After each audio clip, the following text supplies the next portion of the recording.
Yo, selamat datang di Freaks Channel. Kali ini gue akan melanjutkan alur cerita dari World of Warcraft Universe di part keempat, menceritakan tentang Aegwynn, sang guardian Tirisfal terkuat. Oke lah, tak perlu berlama-lama lagi, langsung saja. Oke, pertama timeline saat ini adalah 823 tahun sebelum cerita Warcraft 1 dimulai. Di part sebelumnya, kesatuan bangsa manusia terbesar di bawah bendera kerajaan Arathor terpecah menjadi 7 bangsa mandiri. Ketika persaingan politik di antara ketujuh bangsa memanas, Guardian of Tirisfal masih tetap melindungi mereka dari bayang-bayang The Burning Legion. Lalu karena Guardian sebelumnya sudah memenuhi dan akan mengakhiri tugasnya, kemudian diperlukanlah Guardian baru untuk menjaga tanah Eastern Kingdom dari para agent The Burning Legion. Dan terpilihlah seorang gadis muda sekaligus Guardian terkuat bernama Aegwynn. Singkat cerita, setelah Aegwynn cukup lama menjadi Guardian, ia pun sudah muak terhadap para petinggi manusia dan elf yang tak bisa memutuskan akhir dari perang tersembunyi ini. Kemudian Aegwynn pun merasakan kekuatan jahat dari tanah es North End dan pergilah ia ke sana.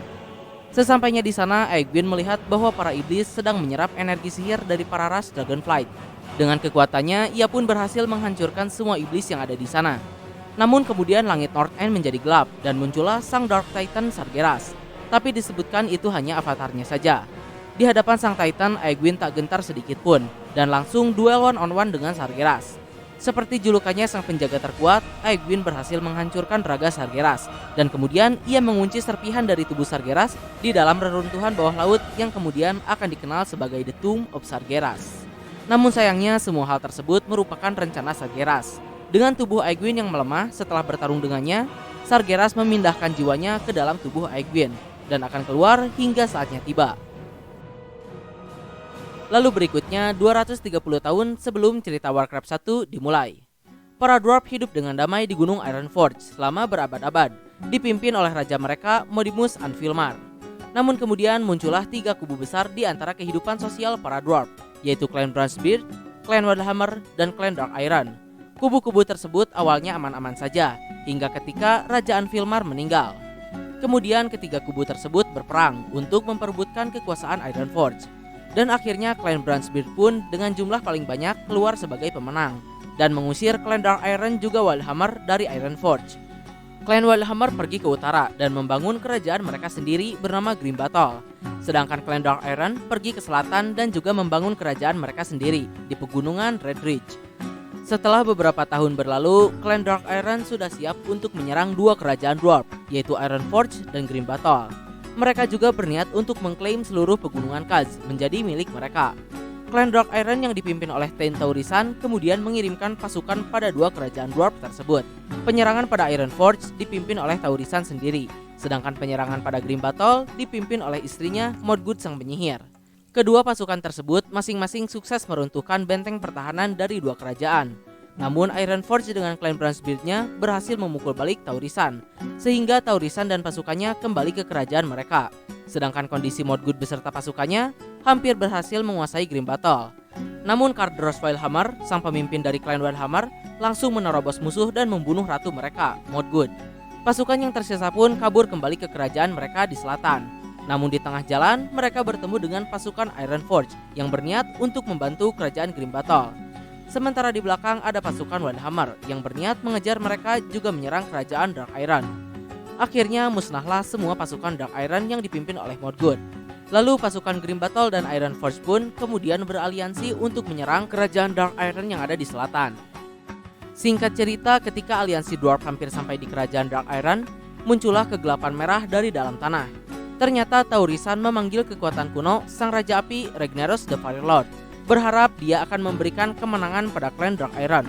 Namun tentu saja, hampir seluruh Clan Dark Iron musnah termasuk Taurisan. Sementara yang selamat menjadi budak dari Ragnaros. Melihat makhluk seperti itu, aliansi dwarf pun lebih memilih kembali ke tempat asal mereka.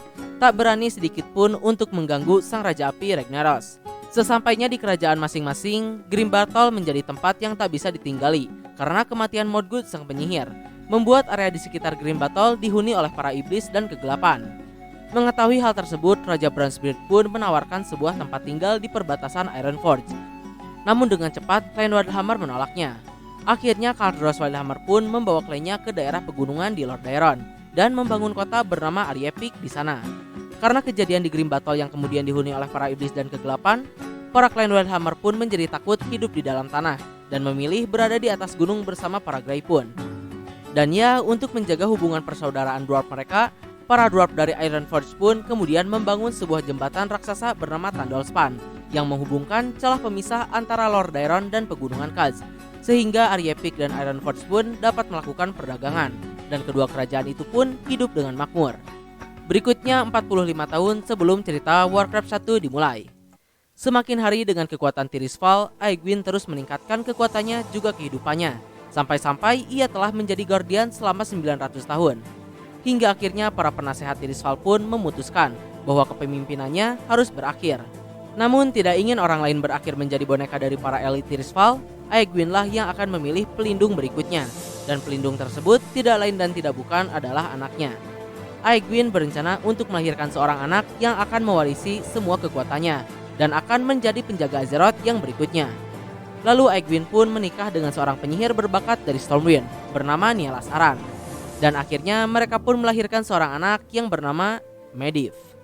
Namun tanpa disadari oleh siapapun, ternyata Medivh sudah dirasuki oleh arwah Sargeras ketika masih berada di dalam rahim Aegwynn.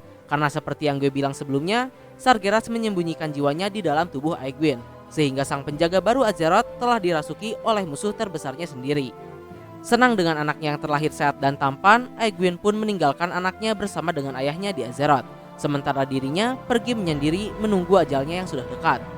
Medivh tumbuh di Stormwind dan sangat terkenal karena kemampuan sihirnya yang luar biasa. Medivh juga memiliki dua orang sahabat, yaitu Lanwyrn, pangeran dari Stormwind, dan Anduin Lothar. Nah, mungkin sampai sini dulu untuk cerita selanjutnya, akan lanjut di part 5. Mohon maaf untuk kesalahan dan kekurangannya. Like, share, subscribe kalau suka, komen bila ada kritik dan saran. Terima kasih telah menonton. Ciao.